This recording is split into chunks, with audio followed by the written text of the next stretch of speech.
আসসালামু আলাইকুম প্রিয় দর্শক, দেশ এবং দেশের বাইরে যে যেখান থেকে আমাদেরকে দেখছেন চ্যানেল আইয়ের পর্দায় আপনাদেরকে সাদর আমন্ত্রণ জানাচ্ছি ইউসিবি টু দ্য পয়েন্টের আজকের আয়োজনে। সাথে আছে আমি দীপ্তি চৌধুরী। বহুল আকাঙ্ক্ষিত যে জাতীয় সংসদ নির্বাচন সেটি আসছে, সাথে আসছে গণভোটের নির্বাচন।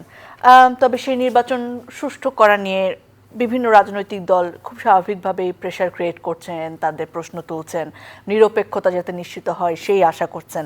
এর মধ্যে এরকমও অনেক পক্ষ থেকে ধোঁয়াশা আসছে নির্বাচন আদৌ শেষ পর্যন্ত হবে কিনা, তবে সেই সম্ভাবনাকে একেবারে নাকচ করেছেন উপদেষ্টা রিজওয়ানা হাসান। তিনি বলেছেন যতই ধোঁয়াশা হোক নির্বাচন হবেই। সো নিরপেক্ষ নির্বাচনের যে প্রশ্ন রয়েছে এবং নির্বাচন নিয়ে যে ধোঁয়াশা রয়েছে সেগুলো নিয়ে রাজনৈতিক দলগুলোর পার্সপেক্টিভ আজকে শুনতে চাই। আমরা দুজন অতিথিকে আমন্ত্রণ জানিয়েছি। আমাদের সাথে রয়েছেন বিএনপির স্বনির্ভর বিষয়ক সহ সম্পাদক সাবেক সংসদ সদস্য জনাব নীলুফার চৌধুরী মনি, স্বাগত আপনাকে।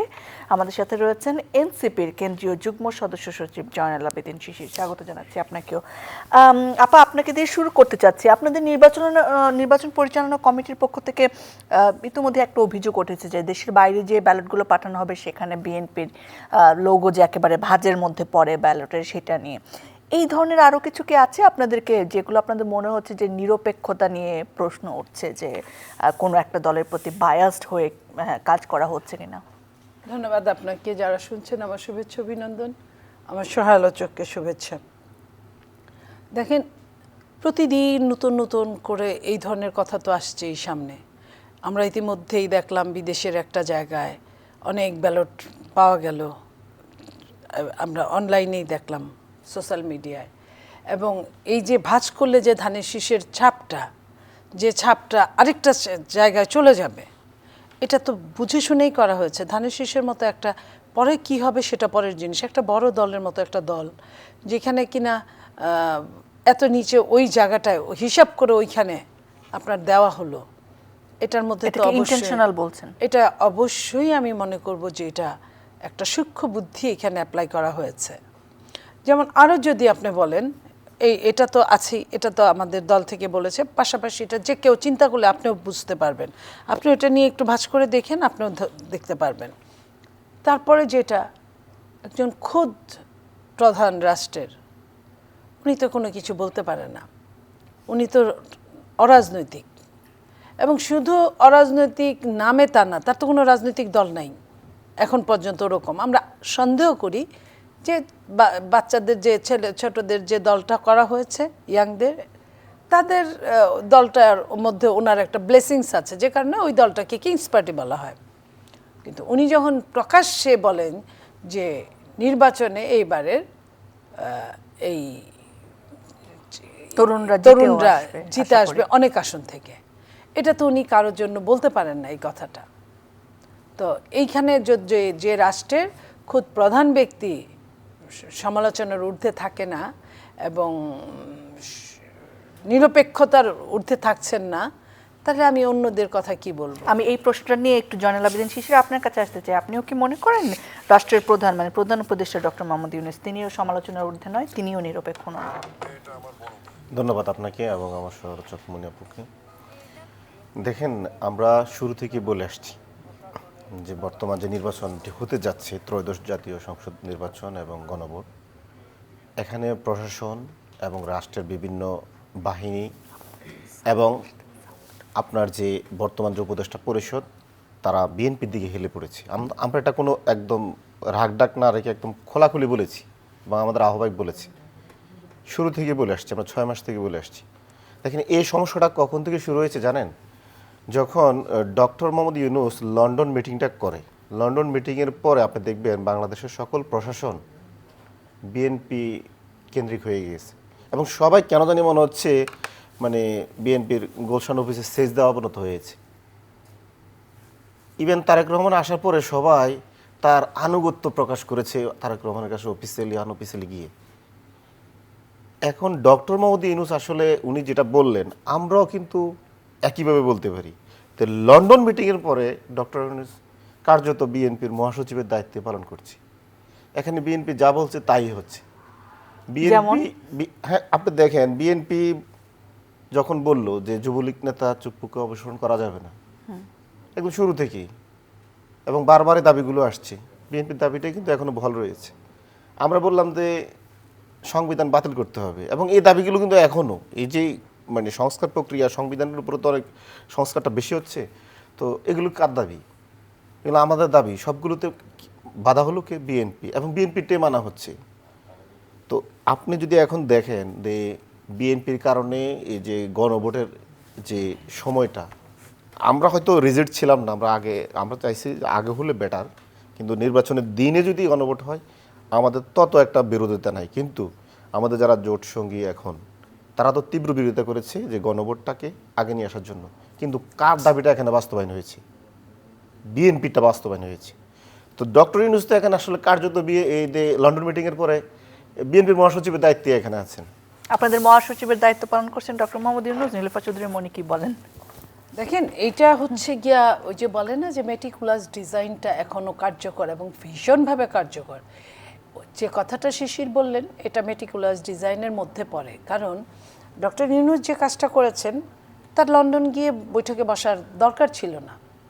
উনি ওইটা বলে, উনি ওইটা করে ওই সময়টায় তার অবস্থান টলার মেটিকুলাস ডিজাইন তো আওয়ামী লীগের ব্যবহৃত শব্দ, মানে ডক্টর মোহাম্মদ ইউনূসের বিরুদ্ধে আওয়ামী লীগ সবচেয়ে বেশি ব্যবহার করে যে এই সব কিছু মেটিকুলাস প্ল্যানিং, মানে এটা আওয়ামী লীগ ব্যবহার করে না। যেখান থেকে আসছে আওয়ামী লীগের পক্ষে বেশি যায় বলে ওরা হয়তো বেশি বলে, বাট জিনিসটা কিন্তু একবারে ফেলে দেওয়ার মতো না। আমি এটা আপনাকে বুঝিয়ে বলছি, যেটা ডক্টর ইউনূস সাহেবের লন্ডন গিয়ে মিটিং করার দরকার ছিল না। আরও আগে যদি আমাদের নেতা তারেক রহমান সাহেবকে দেশে আনার জন্য যে সমস্ত ব্যবস্থাগুলো যদি ওনারা ঠিক করতেন, তাহলে উনিই তো দেশে আসতেন, তার লন্ডন যাওয়া লাগে না। নাম্বার ওয়ান, মানে সরকার কি ব্যবস্থা করবে? কোনো বাধাই তো ছিল না, সেটা তো তারেক রহমানের উপরে। তার নিরাপত্তার যথেষ্ট সমস্যা আছে এখন পর্যন্ত। আপনি কিন্তু দল থেকে তো বলা হয়নি যে নিরাপত্তা সমস্যা। উত্তরাঞ্চলে যাওয়াটা তার আটকে গেল, এটা কিন্তু এটাও একটা ব্যাপার। আমি যে কথাটা বলছি সেটা হলো যে সরকার চাইলে নিরাপত্তা দিতে পারে, সরকার আবার অতিরিক্ত করতে গেলে সেটা কিন্তু জনগণের, শিশির যেটা বলছেন, ওই জায়গায় যায়। অতিরিক্ত আমরা কখনোই চাইনি যে আমাদেরকে এই দিতে হবে, এই প্রটোকল দিতে হবে, প্রটোকল আমরা চাইনি। এটা যখন অতিরিক্ত করে তখনই নির্বাচনটাকে অন্য খাতে ব্যবহার করার জন্য সরকার এই কাজগুলো করে, এই কাজগুলো করছে। আমি মনে করি চুপ্পুর কথা আসছে, এখানে সংবিধানের কথা আসছে, ফাইন। চুপ্পুর ব্যাপারটা বিএনপি যে কথা বলছে, বিএনপি এখনও ওটা ধারণ করেই কথা বলে। একটা গণ অভ্যুত্থান বছর বছর সারা বছর চলতে পারে না। গণ অভ্যুত্থান চলে 2 দিন, 5 দিন, 1 দিন, 3 দিন, কয়েক ঘন্টা। সেই টাইমের মধ্যে কিন্তু ওই যে বলে না, তাওয়া গরম থাকতে আপনার সব কিছু করে নিতে হয়। তাওয়া ঠান্ডা হয়ে গেলে ওটা আর জমে না। তো এই ঠান্ডা তাওয়ায় যখন তারা চুপ্পুর কথা তুললো, বিএনপি তখন আইনের কথা বলেছে যে চুপ্পুর কাছে তারা, এই সরকার শপথ নিয়েছে, তার মানে চুপ্পুর আইনের মধ্যেই শপথটা নিয়েছে। আইনের মধ্যে যদি শপথ নেয়, যে দেশে স্পিকার নাই, যে দেশে সংসদ নাই, যে দেশে অনেক কিছু নাই, যখনই আপনি শপথ নিয়ে ফেলছেন তখন কিন্তু আপনার আইনটা কাজ করছে। কিন্তু যখন তারা নাই, তখন আপনি চাইলে চুপ্পুকে বাদ দিতে পারছেন না। তাদের জন্ম দিয়ে তখন আপনাকে চুপ্পুকে বাদ দিতে হবে, আইদার নট। তো এইখানে বিএনপি এই কথাটাই বলছে যে এখন তো গণ অভ্যুত্থান চলমান না, এখন আপনাকে কাজ করতে গেলে যে সরকারের যার আন্ডারে শপথ নিয়েছেন, শপথটা যদি আপনার শহীদের কারো বাবার কাছে হতো, মায়ের কাছে হতো, অথবা স্মৃতিসৌধে হতো, অথবা কি বলে 21 শহীদ মিনারে হতো, তাহলে একটা কথা ছিল যে না, এটা বিপ্লবী সরকার, এটা অভ্যুত্থানের সরকার, এরা যেটা করবে ওটা আইনে পরিণত হবে। কিন্তু আপনি তো আইনের মধ্যে ঢুকে গিয়েছেন অলরেডি।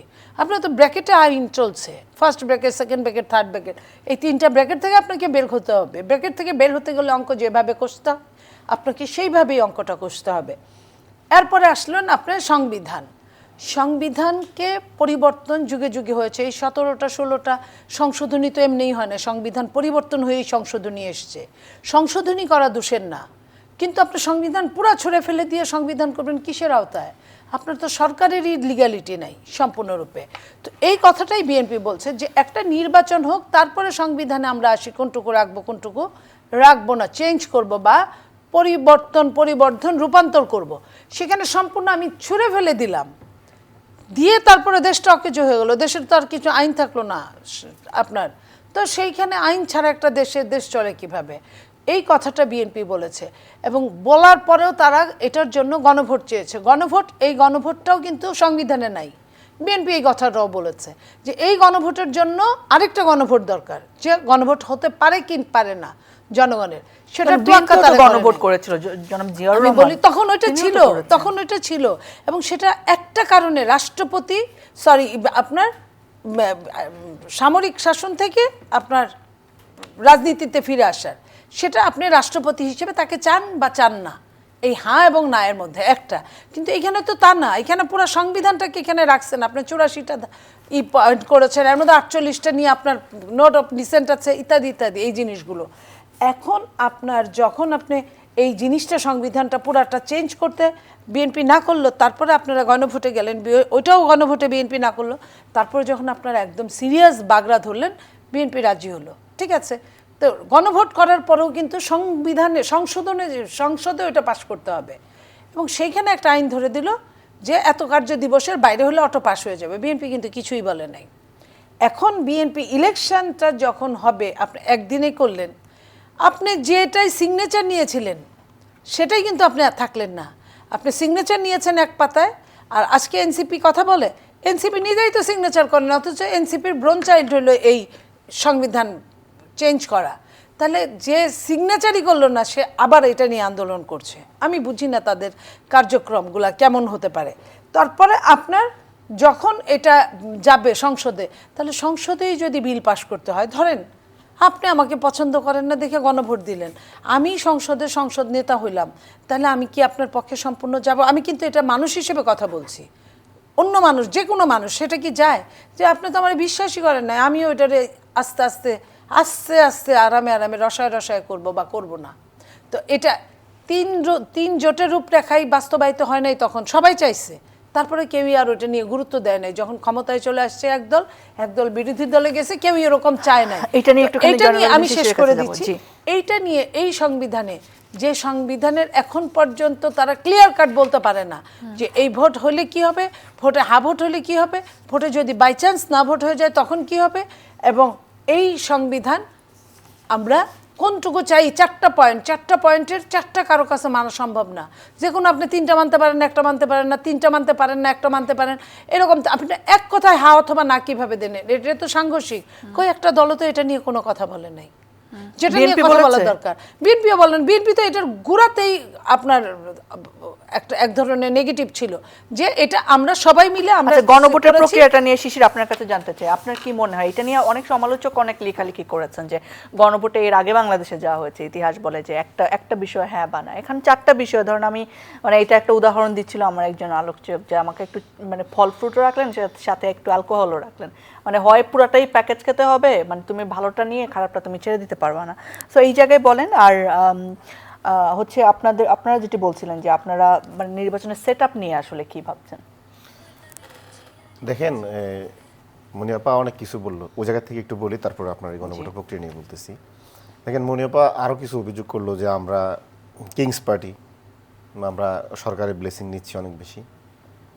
একটু ঐতিহাসিকভাবে যদি আমরা ধরি যে বিএনপি আসলে বাংলাদেশের কত বড় কিংস পার্টি, বা যদি দক্ষিণ এশিয়ার সবচেয়ে বড় কিংস পার্টি বিএনপিকে বলা হয়, ভুল হবে বলে আমার মনে হচ্ছে না। দেখেন বিএনপিটা, জিয়াউর রহমান সাহেব, ওনার প্রতি শ্রদ্ধা রেখে বলি, উনি যখন সেনাপ্রধান, তারপরে একই সাথে উনি রাষ্ট্রপতি, প্রধান সামরিক আইন প্রণেতা, এই যে এত ক্ষমতা একসাথে নিয়ে উনি রাষ্ট্রের সকল কল কবজা সকল কিছুর পাওয়ার এনজয় করে স্থানীয় সরকার নির্বাচন দিয়ে তারপরে বিএনপি গঠন করে তারপরে যে একটা ইলেকশন দেয়, সবচেয়ে বেশি সুবিধা নিয়ে, বাংলাদেশে এত রাষ্ট্রীয় সুযোগ সুবিধা নিয়ে কেউ এ ধরনের পার্টি গঠন করে নাই। এটাকে যদি আপনি মনে করেন বিএনপি হচ্ছে দক্ষিণ এশিয়ার সবচেয়ে বড় ক্ষমতা এনজয় করা কিংস পার্টি। এখন বর্তমানে আসলে আমরা কতটুকু কিংস পার্টি আর বিএনপি কতটুকু কিংস পার্টি, দেখেন বর্তমান যে উপদেষ্টা পরিষদ, এখানে যখন উপদেষ্টা পরিষদটা গঠন হয় তখন সকলের ঐক্যমতের ভিত্তিতে কিন্তু উপদেষ্টা পরিষদদেরকে এখানে মনোনীত করা হয়। এখানে বর্তমান যারা আছেন তাদের মধ্যে তো অনেকে এখনও আছেন, সংখ্যাটা কম হবে না, একাধিক লোক এখনও আছেন বিএনপির এই যে তালিকা দেওয়া আছে, তালিকা থেকে উপদেষ্টা হয়েছে। আরও যদি আপনি দেখেন যে প্রধান নির্বাচন কমিশনার যে নাসির উদ্দিন, উনি বিএনপির মনোনীত লোক, বিএনপি ওনাকে সাজেস্ট করেছে, আরো বাকি যারা সহযোগী আছে এটার কোনো প্রমাণ আছে আপনার কাছে? আপনি একটু খোঁজ খবর নেন, আপনি প্রমাণ ছাড়া কথা বলা ইনভেস্টিগেট ঠিক হবে না। জার্নালিজম করতে পারেন। আমি ভুল বলে থাকলে আপনারা ইনভেস্টিগেট করতে পারেন, একটা ভালো ক্লু দিলাম। না আপনি যখন একটা কিছু হ্যাঁ বলবেন আমরা সেটা জানি নিশ্চয়ই ওনার কোনো একটা প্রমাণ সিভিটা বিএনপি দিছে, এটা সবাই জানে, ওপেন সিক্রেট। এবার আসেন আপনি যে প্রধান বিচারপতি রেফাত সাহেব সজ্জন লোক, উনি আইন অঙ্গলে কোন ধরনের রাজনীতি করতেন? উনি জাতীয়তাবাদী আদর্শ রাজনীতি করতেন না। উনি তো একদিনে প্রধান বিচারপতি হন নাই, ওনার তো একটা জার্নি আছে। এই জার্নিটা কারদের সাথে করেছেন? এবার আসেন রাষ্ট্রীয় আরেকটা গুরুত্বপূর্ণ পদ, অ্যাটর্নি জেনারেল, এই যে আসাদ ভাই ইলেকশনও করতেছে এখন চুয়াডাঙ্গা থেকে। উনি তো বিএনপির আপনার মানবাধিকার বিষয়ক সম্পাদক, আমি যদি ভুল না করে থাকি। সে তো এটা এখন অ্যাটর্নি নাই। এখন অ্যাটর্নি থাক আর না থাকুক, কিন্তু এই পদটা তো সে এনজয় করছে কিনা।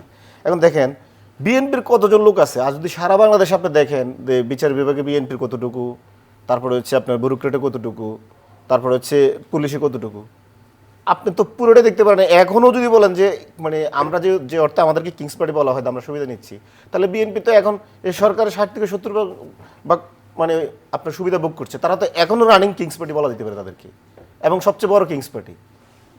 বা আমাদেরকে যদি এই অর্থে যদি কিংস পার্টি বলা হয়, তাহলে এটা তো বিএনপি এখন পর্যন্ত বড় কিংস পার্টি।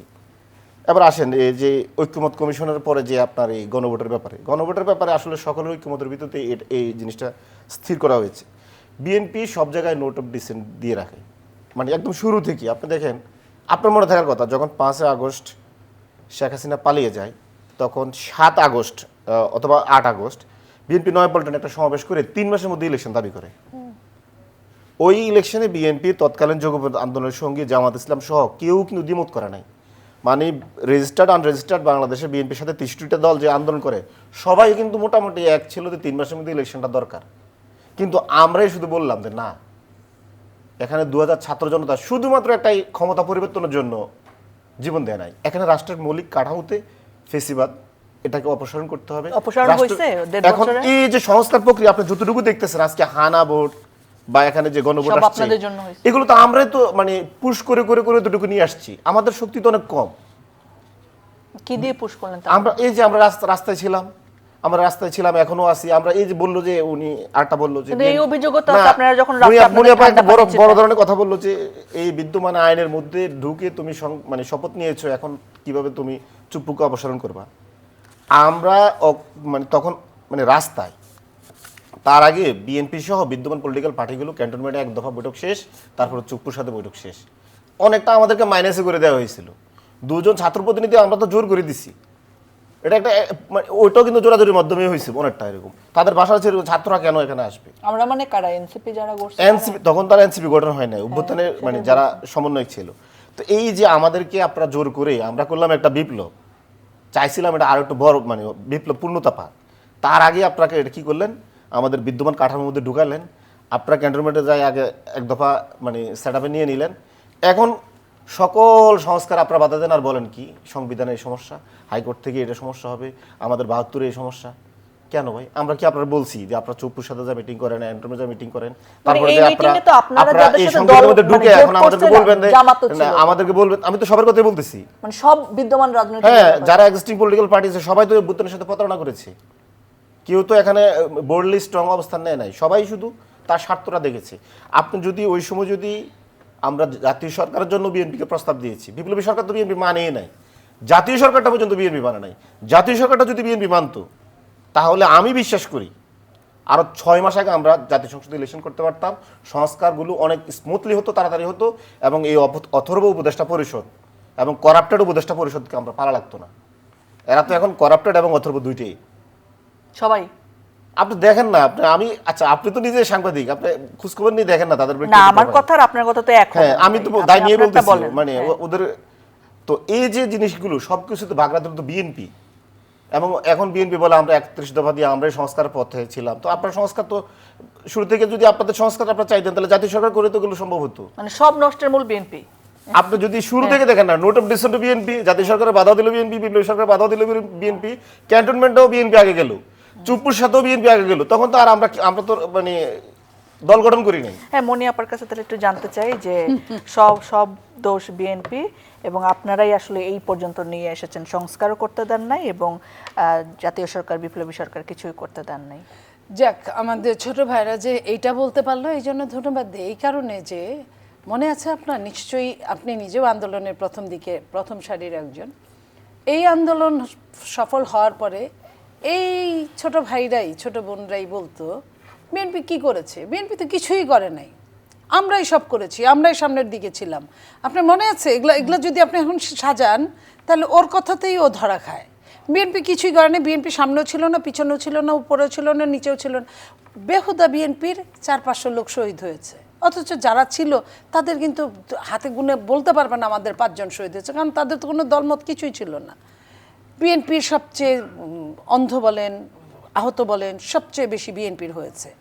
এই 15.5 বছর অত্যাচারিত বিএনপি হয়েছে। এখন বিএনপি জাতীয় সরকারে গেল না, খুব ভালো কথা সে বলছে। তাহলে উপদেষ্টারা কোথা থেকে আসলো? বিএনপি করেছে। যত দোষ নন্দ ঘোষ সবই বিএনপি করেছে। ওনারা শুধুমাত্র খেজুর গাছ বিএনপি লাগিয়েছে, খেজুর গাছ পরিষ্কার বিএনপি করেছে, খেজুর ধরার আগ পর্যন্ত রসটা বিএনপির হাঁড়িটা বেঁধে দিয়ে আসছে, ওনারা শুধু রসটা নিয়ে নিয়ে খাচ্ছে। এই হলো আমাদের ছোট ভাইরা। রসটাই হলো গিয়া এই দেশের ক্ষমতা, এই দেশের প্রধান উপদেষ্টা, এই দেশের বিভিন্ন উপদেষ্টা, প্রত্যেকটা মন্ত্রণালয়ে আমাদের ছোট ভাই বোনেরা মন্ত্রণালয়ের সদস্য। জীবনে শুনছেন কোনো দিন? এত বছর বয়স হয়ে গেছে, এমপিও ছিলাম, এরকম সদস্য হইতে পারিনি, চোখেও দেখি নেই। তারা কিন্তু রস খেতে খেতে কেমন অবস্থা, এলাকার সবচেয়ে খারাপ বাড়িটা আমার, এখন এলাকার সবচেয়ে ভালো বাড়িটা আমার। আমার বাবার ইনকাম হলো বছরে 2 লাখ টাকা, আমার ইনকাম হলো বছরে 98 লাখ টাকা। আমি কি দেই? শুধু বুদ্ধি দেই, আমি উকিলও না। আমরা তো অ্যাডভোকেট, আপনার লাইসেন্সকৃত, তারপরেও কিছু কইতে পারি না। যারা উকিলও না, ওকালতি একটা লাইন পড়ে নাই, তারা কিন্তু মানুষের বুদ্ধি দিয়ে মাসে বছরে 13 লাখ 14 লাখ টাকা ইনকাম করে, নাকি 18 লাখ টাকা ইনকাম করে। এই যে আমাদের ভাইরা এত কিছু ঝরঝর করে পড়তেছে, এগুলা কিন্তু এটাও বিএনপি পিছনে।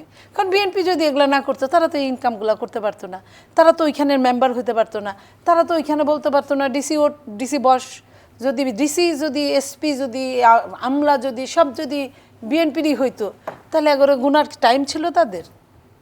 আপনি বলেন জাতীয় সরকার বিএনপি একটা বড় দল, এটা নো ডাউট, এটা চরম শত্রুও বলবে। সেই বড় দলের ম্যান্ডেট নিয়ে যারা আমলা, তারা তাদের কি কারো গুনার টাইম আছে? জি। তাহলে তারা আপনাদের কেন গুনে, আমাদের কেন গুনে না? আপনাদের গুণা না? না। ও আচ্ছা। আমি আমার জীবন দিয়ে বলতেছি, আমি আমার লাইফ দিয়ে বলতেছি যে কোনখানে আমাদেরকে কোন জায়গায় গুনছে, কোন জায়গায় আমাদেরকে কোন ওইভাবে কমিটিতে দিছে। একটা আসাদকে বলল, আপনি জানেন অ্যাডভোকেটশিপের একটা স্টেপ বাই স্টেপ সিনিয়রিটি হয়, সিনিয়রিটির মধ্যে একজনকে দেওয়া হয়। বিএনপি হলো উদারনৈতিক একটা দল, মধ্যপন্থা দল। বিএনপিতে যে কেউ যে কোনো দল থেকে, কালকে শিশির যদি ঢুকে আমি অবাক হব না। এই যে যারাকে নিয়ে এখন কথা হইতেছে আমি অবাক হচ্ছি না। এরকম অনেককে নিয়ে, অনেকে কি বলে, ওই যে নূরের দলের সেক্রেটারি রাশেদ ঢুকছে, আমি অবাক হই নেই। বিএনপি হলো এরকম দল। তাহলে বিএনপিতে ঢুকছে আসাদের ব্যাকগ্রাউন্ড আপনি খবর নেন। আসাদ ঢাকা বিশ্ববিদ্যালয়ের ছেলে, এইখানে অনেকেই ঢাকা বিশ্ববিদ্যালয়ের আছে। তো আসাদের ব্যাকগ্রাউন্ড আরেকখানে, সেখানে যদি অন্য কোনো উপদেষ্টার সঙ্গে তার নৈতিকতায় মিলে যায়, সেই উপদেষ্টা যদি আইন উপদেষ্টা হয়, সেই উপদেষ্টা যদি আরও অন্য কোনো উপদেষ্টা হয়, সেখানে সে নিতেই পারে। কারণ বিএনপি এমন একটা দল, এখানে অবারিত গুপ্ত রাজনীতির পোস্টগুলো অবারিত। আর গুপ্ত রাজনীতি এমন একটা রাজনীতি, আপনি নিশ্চয়ই জানেন, যে রাজনীতিতে নিজে থেকে না বললে কাউরে সন্দেহ করতে পারেন, আপনি আঙ্গুল তুলতে পারেন, কিন্তু তাকে ওই প্রবলেম নিয়ে বের করে দিতে পারেন।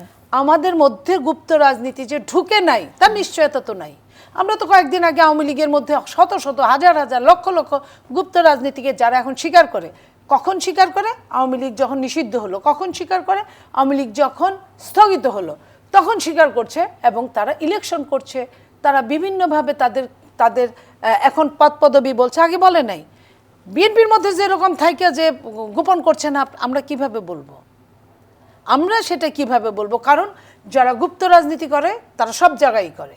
বাম, আমি একজন বামের সঙ্গে টকশোতে বলতেছিলাম যে ওই ছেলেটাকে আমার ভালো লাগে, সে আমাকে 2-3 মাস পরে ডেলিভারি দিছে, ওই ছেলেটা কিন্তু, আমরা সন্দেহের ঊর্ধ্বে না, ওই ছেলেটা কিন্তু গুপ্ত রাজনীতি করে। তার সিনিয়র নেতা যদি এই কথা বলে, সে তো তাকে বের করে দিতে পারে না। কিভাবে দিবে? তার প্রমাণ নাই হাতে। তো এই যে দেশের রাজনীতিটা, এই তরুণ এই তরুণরা যারা দেশকে স্বাধীন করবে, যারা দেশকে ঘাড়ের উপর ধরে রাখবে, যারা দেশকে দেশে খালি কি অন্যায়ের তরুণরাই প্রতি করে, প্রতিবাদ অন্যরা করবে। করে না গুপ্ত রাজনীতি? আমি অন্যদের আমি পরামর্শ বলছি করেন না? জি। অন্যরা তো অবশ্যই করে, জি, অন্যদের একদম পরামর্শ আপ টু ডাউন। আপনার এইখানে শুনি যে অর্থ এরকম হয়, মাসোহারাও পায় তারা, যারা গুপ্ত রাজনীতি করে মাসোহারা পায় তারা। আপনার কতটা লুমহর্ষক ঘটনা, আপনি রাজনীতি করছেন আমার সাথে, আমার দলের, আপনি বেতন পাচ্ছেন আমার দলের, মানে আপনি যে সুবিধা পাচ্ছেন যাই, কিন্তু আপনি এক্সট্রা যেটা পাচ্ছেন সেটার হয়ে কাজ করছেন, এজেন্ট। এজেন্ট। Okay. তা এটা কত বড় ডেঞ্জারাস, এবং এটা এগুলো নিয়ে যদি আরেকদিন না কথা সরতে বলবো। পারেন। জি, শেষ করে দিব। শিশির, আপনার কাছ থেকে শুনবো যে জাতীয় সরকার নিয়ে কথা হচ্ছিল, যে জনাব তারেক রহমান আসার পরে তার সঙ্গে তো বৈঠক হয়েছে জামাতে ইসলামের আমির সাহেবেরও, এবং তিনি বের হয়ে যে সকলে মিলে সরকার গঠনের ইঙ্গিত দিয়েছেন, সেটাকে অনেকে জাতীয় সরকারের দিকে নিয়ে যাচ্ছে। সো আপনারা যেহেতু একই জোটে আছেন, সো প্রশ্নটা আপনাকেও করি, জাতীয় সরকারের কি আশা দেখতে পান কিনা? না, আমরা তো যে 11 দলীয় যে আমাদের আসন সমঝোতার পরে যে জোট, আমাদের তো ঘোষণাই হয়েছে যে আমরা জাতীয় সরকার করব এবং বাংলাদেশকে স্থিতিশীল রাখার জন্য যে অপোজিশন থাকবে তাকে সাথে নিয়ে সরকার পরিচালনা করা হবে, এবং এটা তো আমরা আমাদের জোটের পক্ষ থেকে আমরা বলে দিয়ে এটা এসেছি। আপনারা জিতলে এটা করবেন? হ্যাঁ, এটা আমরা বলেছি। বিএনপিও বলে তার মতো করে তার যারা জোট সঙ্গী আছে তাদেরকে নিয়ে বিএনপি জাতীয় সরকার করবে, বা যারা যোগবত আন্দোলনের সঙ্গী। তো আমরা মনে করি যে আসলে বাংলাদেশের স্থিতিশীলতার জন্য সবাইকে আমাদেরকে এক থাকতে হবে একটা নির্দিষ্ট সময় পর্যন্ত। আপনি জানেন বাংলাদেশে আসলে আওয়ামী লীগ কিন্তু এই রাজনৈতিক দল হিসেবে সে নিজেও মনে করে না রাজনৈতিক দল, সে নিজে একটা মানে তাকে দল বিলুপ্ত করে সে বাকশালে রূপান্তরিত হয়েছে। আওয়ামী লীগ তার দলটা সে নিষিদ্ধ করে সে বাকশালে চলে গেছে। তার মানে কি, সে নিজেরা রাজনৈতিক দল সে রাখে নাই। যখন 1975 সালে সেনা জনতা 15 আগস্ট আওয়ামী লীগের এই জাহান্নাম থেকে মুক্তি পাইল এবং একটা স্বাভাবিক রাজনৈতিক ধারাতে আসলো, তখন আমরা মনে করলাম যে আওয়ামী লীগ যাতে নিজেরই নিষিদ্ধ করে চলে গেছে, সে বাকশাল পতন হয়ে গেছে, তাহলে আমরা এখন পলিটিক্যাল পার্টি করতে পারি। কিন্তু দেখেন এই যে এখন মনিয়াপাড়া বলে না, আমরা ওনাদেরকে দায় দিচ্ছি, আসলে কি আপনাদের ঐতিহাসিক দায় আছে কিনা আপনি একটু রিয়েলাইজ করেন।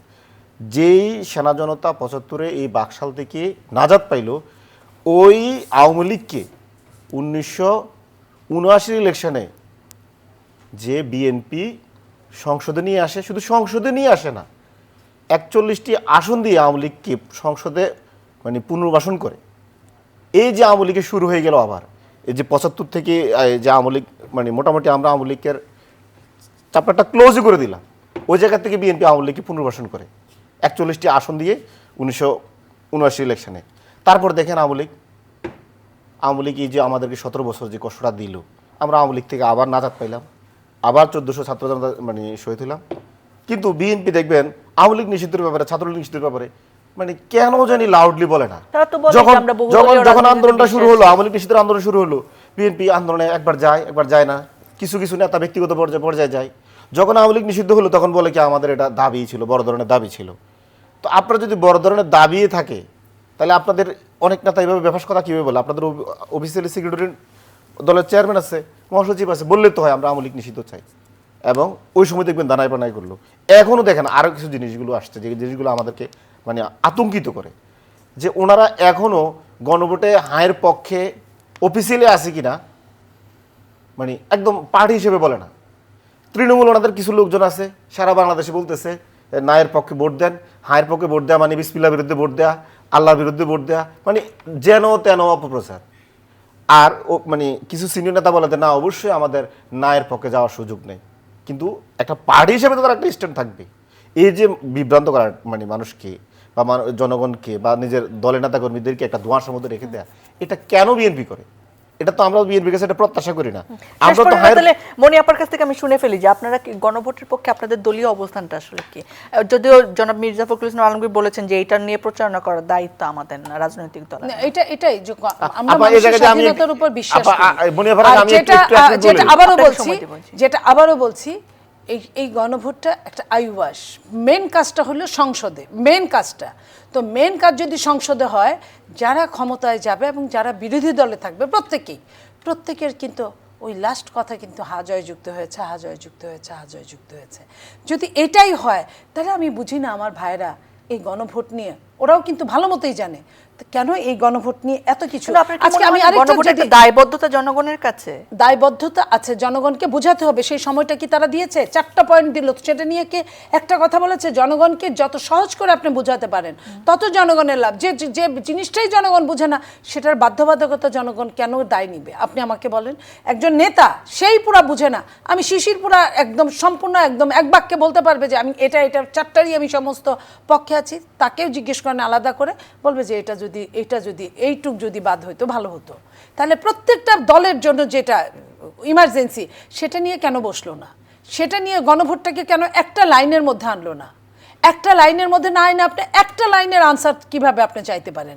এই কথাগুলো বলা বেশি জরুরি। এখনো 1 মাস বা 28 দিন আছে ইলেকশনের, এই কথাগুলো বলা বেশি জরুরি। সেটা না বলে আপনি গণভোটের পক্ষে বিপক্ষে কিছুই বললেন না। হ্যাঁ, জোর করে তোমাদের দিতেই হবে ভোট, এমন তো কোনো কথা না। বিএনপি বাধ্যবাধকতাও সৃষ্টি করে নাই, বিএনপি নিষেধাজ্ঞাও সৃষ্টি করে নাই। আমার কথা হলো যে ওই যে বলে না আমার ভোট আমি দিব, যাকে খুশি তাকে দেবো। বিএনপি কিন্তু বলে নাই বিএনপির আরেকজন কর্মীকেও যে তোমার কিন্তু ধানের শীষেই ভোটটা দিতে হবে, এমন কিন্তু কোনো বাধ্যবাধকতা নাই। ঠিক একই জায়গায় বিএনপি একটা উদারনৈতিক দল। আমি আবারও বলছি, আজকে আমি শিশিরকে এই কথাটা বলতে চাই, তারা যে আওয়ামী লীগ নিষিদ্ধের জন্য আন্দোলন করলো, এত ফ্যাসিলিটিস পাইলো, তারা সরকারের সম্পূর্ণরূপে মদত পাইলো, এই যে কিংস পার্টির আরেকটা খেলা এখানে, সেই জায়গায় সেই দিন কেন বললো না যে আওয়ামী লীগ এবং সমমনা দলগুলোকে স্থগিত করতে হবে বা নিষিদ্ধ করতে হবে? এখন যখন জাতীয় পার্টি সব কিছু করলো, জাতীয় পার্টি ফর্ম জমা দিল, তখনও তারা কোনো কথা বললো না। এখন নির্বাচনের আছে 25 দিন, আপনি বলতেছেন কি জাতীয় পার্টি ইলেকশন করতে পারবে না? কোন ক্রাইটেরিয়ার মধ্যে এখন তারা ঢোকাবে? তাহলে কারোর জন্য পৌষ মাস, কারোর জন্য সর্বনাশ, এটা তো হতে পারে না।